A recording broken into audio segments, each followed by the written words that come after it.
First word है delimitation, इसका part of speech है नाउन, इसकी इंग्लिश मीनिंग है the act of fixing boundaries. Hindi meaning होगी सीमा निर्धारण। इसका मतलब है किसी चीज की बाउंड्रीज या लिमिट्स को डिफाइन करना, जैसे डिलिमिटेशन ऑफ कॉन्स्टिट्यूंसीज या delimitation of areas. For example, the delimitation of constituencies ensures fair representation in elections. निर्वाचन क्षेत्रों का सीमा निर्धारण चुनाव में निष्पक्ष प्रतिनिधित्व सुनिश्चित करता है। सिनोनिम्स है डिमार्केशन, एलोकेशन। एंटोनिम्स है डिसऑर्गेनाइजेशन, chaos। नेक्स्ट वर्ड देखते हैं ग्राउल्स, इसका पार्ट ऑफ स्पीच है नाउन, इसकी इंग्लिश मीनिंग है और कंप्लेन और ग्रीवांस। हिंदी मीनिंग है शिकायत।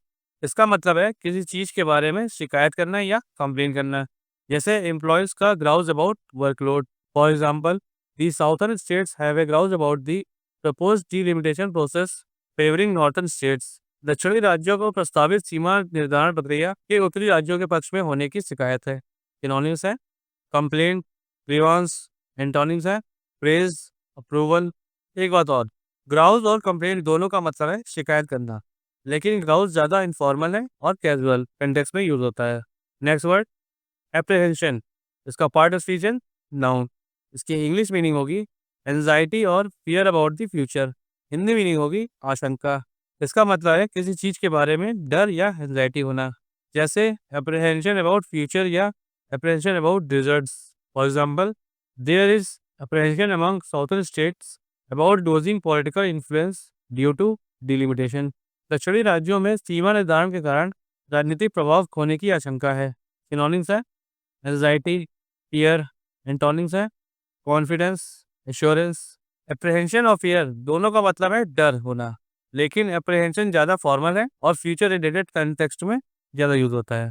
नेक्स्ट वर्ड कंसेंसस, इसका पार्ट ऑफ स्पीच है नाउन, इसकी इंग्लिश मीनिंग है जनरल एग्रीमेंट। हिंदी मीनिंग है सहमति। इसका मतलब होता है किसी चीज पर सबका एग्रीमेंट या एकमत होना, जैसे कंसेंसस ऑन पॉलिसी या consensus among team members. For example, building a consensus on delimitation is crucial for maintaining federal harmony. सीमा निर्धारण पर सहमति बनाना संघीय सद्भाव बनाए रखने के लिए महत्वपूर्ण है। सिनोनिम्स है agreement, accord.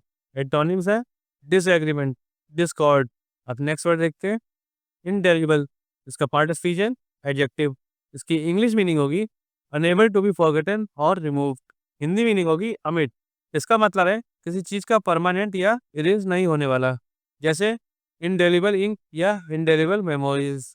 For example, the chief minister warned that reducing Tamil Nadu seat share would cause indelible harm to its representation.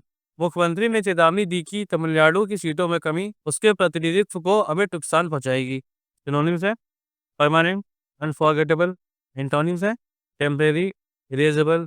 अब नेक्स्ट वर्ड देख लेते हैं प्रोग्रेसिव, इसका पार्ट ऑफ स्पीच है एडजेक्टिव, इसकी इंग्लिश मीनिंग है फेवरिंग और implementing social reform. Hindi meaning होगी प्रगतिशील। इसका मतलब है किसी चीज का ग्रेजुअली इंप्रूव होना या बढ़ना, जैसे प्रोग्रेसिव पॉलिसीज या progressive development. For example, progressive states often lead in implementing innovative policies for development. प्रगतिशील राज्य अक्सर विकास के लिए नवीन नीतियों को लागू करने में अग्रणी होते हैं। सिनोनिम्स है फॉरवर्ड थिंकिंग, लिबरल। एंटोनिम्स है कंजर्वेटिव, रिग्रेसिव। आपको एक इन्फॉर्मेशन देना चाहता हूँ, इन सभी वोकैब्स का एक एमसीक्यू प्रैक्टिस सेट इवनिंग में आता है, उसे भी अटेंड करें और अपनी वोकैबुलरी को इनहेंस करें। अब नेक्स्ट वर्ड देखते हैं रिड्रेस, इसका पार्ट ऑफ स्पीच है नाउन, इसकी इंग्लिश मीनिंग है रेमेडी और compensation for a wrong. Hindi meaning होगी निवारण या मुआवजा। इसका मतलब होता है किसी प्रॉब्लम या इनजस्टिस को सही करना, जैसे रिड्रेस ग्रीवांसेस या redress imbalance. For example, the southern state seeks redress for their reduced representation in the Lok Sabha. दक्षिणी राज्य लोकसभा में अपने कम प्रतिनिधित्व के लिए निवारण चाहते हैं। सिनोनिम्स है रेमेडी, रेक्टिफिकेशन। एंटोनिम्स है इनजस्टिस, निग्लेक्ट। नेक्स्ट वर्ड देखते हैं अपॉर्शनमेंट, इसका पार्ट ऑफ स्पीच होगा नाउन, इसकी इंग्लिश मीनिंग होगी डिस्ट्रीब्यूशन और एलोकेशन। हिंदी मीनिंग है वितरण या आवंटन। इसका मतलब है किसी चीज को हिस्सों में डिवाइड करना या एलोकेट करना, जैसे अपॉर्शनमेंट ऑफ रिसोर्सेज या apportionment of seats. For example, the apportionment of funds among state is a contested issue in federal systems. राज्यों के बीच धन का वितरण संघीय प्रणालियों में एक विवादास्पद मुद्दा है। सिनोनिम्स है एलोकेशन, डिस्ट्रीब्यूशन। एंटोनिम्स है कंसंट्रेशन, होल्डिंग। नेक्स्ट बार देखते हैं कंटेंशियस, इसका पार्ट ऑफ स्पीच है एडजेक्टिव, इसकी इंग्लिश मीनिंग होगी कॉजिंग और likely to cause at argument. Hindi meaning है विवादास्पद। इसका मतलब होता है किसी चीज का कंट्रोवर्शियल या डिबेट वाला होना, जैसे कंटेंशियस इशू या contentious decision. For example, the delimitation process is often contentious due to its impact on political power. सीमा निर्धारण प्रक्रिया अक्सर राजनीतिक शक्ति पर प्रभाव के कारण विवादास्पद होती है। सिनोनिम्स देखते हैं कंट्रोवर्शियल, डिस्प्यूटेड।